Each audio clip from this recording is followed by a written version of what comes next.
నిన్నటి ఎపిసోడు తనుజ కాదు, తనుజ ఫ్యామిలీకి, తనుజ సిస్టర్కి, అసలు తనుజ ఫ్యాన్స్కి పిచ్చ పిచ్చ పిచ్చ మెమరబుల్ ఎపిసోడ్. నిన్నటి ఎపిసోడు అలాంటి ఎపిసోడు. తనుజకు మెమరబుల్ అంటే కామన్, అది ఎవరికైనా సెలబ్రిటీ కాబట్టి అది పెద్దవాళ్ళకు అంత అనిపించదు, అనిపించినా కూడా ఒక లెవెల్లో దాకా ఉంటుంది. తనుజ సిస్టర్కి, తనుజ ఫ్యామిలీకి, తర్వాత తనుజ ఫ్యాన్స్కి అసలు సూపర్ సూపర్ అంటే సూపర్. అసలు వీలేయాలనిపించింది. ఎందుకంటే అంతటి పుణ్యం చేసుకుందండి తనుజ సిస్టర్, తనుజ ఫ్యామిలీ. కోట్ల మంది, నేను ఎపిసోడ్ చూస్తూ జియో హాట్స్టార్ చూస్తాం కదా, చూసినప్పుడు పైన వ్యూస్ ఉంటాయి ఎంతమంది చూస్తున్నారని. నేను చూసినప్పుడు అప్పుడు 11 lakhs మెంబర్స్, 11 lakhs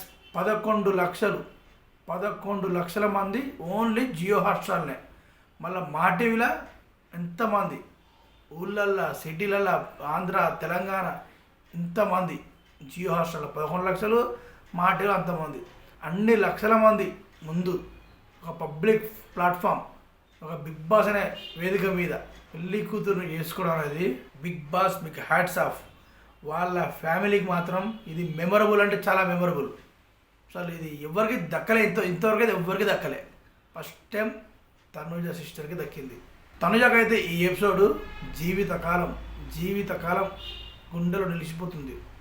వాళ్ళ సిస్టర్ అయితే ఎంత డీసెంట్గా, ఎంత క్యూట్గా ప్రతి చెప్తుంది అసలు ఎలా ఉండాలి, ఎలా ఉండాలో, ఎలా ఉండకూడదు, నా ఆట ఎలా ఉంది, నా ఆట ఎలా ఉందో తనుజ అడిగితే, నీ ఆట సూపర్, నీ ఆట అంతా సూపర్ ఉంది, కానీ ఒక్క ఏడుపు, ఆ ఏడుపు ఒకటి, అరవడం ఒకటి, ఆ రెండు తగ్గించుకో.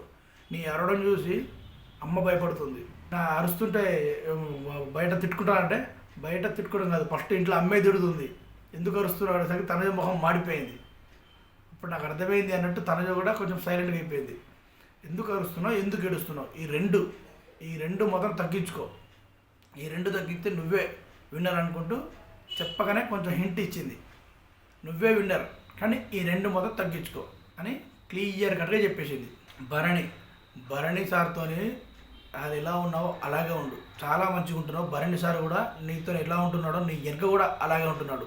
నీ వెనక బ్యాక్ బిచ్చింగ్ అనే మాట భరణి సార్ దగ్గర లేదు. ఇమాన్యుయల్, కళ్యాణ్ వీళ్ళన్న నీ వెనక మాట్లాడుతున్నారు, కానీ ఫస్ట్ నుంచి భరణి గారి బాండింగ్ ఎలా ఉందో ఇప్పటికీ అలా ఉంది. నువ్వు మారావు, అందరు మారారు, కానీ భరణి సార్ మారలే అనుకుంటూ తన సిస్టర్కి ప్రేమగా చెప్పింది. అది భరణి గ్రేటెస్ట్. అంటే అందరూ గొడవ పడండి, అది పడండి, మీరు బయటికి రండి, ఒరిజినల్ ఎంత రండి అని చెప్పినా కూడా అది భరణికి హ్యాట్స్ ఆఫ్. మళ్ళొకసారి అందరు ఎటకారం చేస్తారు, బంధాల్లో మెలిగిపోయిండు, అది చేసి ఏది చేసినా ఒరిజినాలిటీ 70 days అండి. అలా 72 days వాటికి ఫేక్ అయితే ఉండదు కదా. 1 week బయటికి వచ్చింది అనుకున్నాను అంతే. భరణి సార్ గురించి ఒక లెవెల్లో పొగిడింది తనుజ సిస్టర్. ఇక ఇమాన్యుల్తో చాలా జాగ్రత్తగా ఉండు అని చెప్పకనే చెప్పింది. కళ్యాణ్ పడాల, మన ఆర్మీ సోల్జర్ కళ్యాణ్ పడాల గురించి అంత ఏం చెప్పలే, కానీ కొంచెం దూరంగా ఉండు, బ్యాగ్ పెచ్చి కూడా చేస్తాడు, నీతో వండుకుంటూ కూడా నీ మాటలు పక్కలో చెప్తాడు. ఇమాన్యుల్ కూడా అదే కోవకు చెందినాడు అన్నట్టు క్లియర్ కట్గా చెప్పింది. ఇదంతా అయిపోయిన తర్వాత బెడ్రూమ్ కెప్టెన్ బెడ్రూమ్ ఉంటుంది, కెప్టెన్ బెడ్రూమ్ దగ్గరికి వెళ్ళినప్పుడు కూడా మెల్లగా హింట్ ఇచ్చింది, నువ్వే విన్నర్. ఈ రెండు తగ్గించుకుంటే, ఇవి ఏడుపు, అరవడం, ఈ రెండు తగ్గించుకుంటే నువ్వే విన్నర్ అవుతావు.